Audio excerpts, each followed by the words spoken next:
আসসালামু আলাইকুম। বর্তমানে তালের সিজন চলতেছে।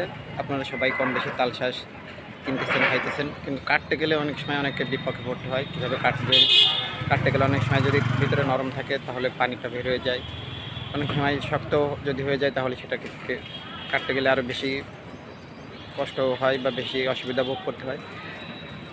আজকে আপনাদের দেখাবো কত সুন্দর করে, কত সুন্দর সিস্টেমে, কত সৌন্দর্যভাবে একটা তাল শাঁস আপনি কাটতে পারেন। হ্যাঁ, কাটতে গেলে হয়তো একটু সময় বেশি লাগবে, কিন্তু আপনি সুন্দর করে কাটতে পারবেন। চলেন তাহলে দেখে নেওয়া যাক।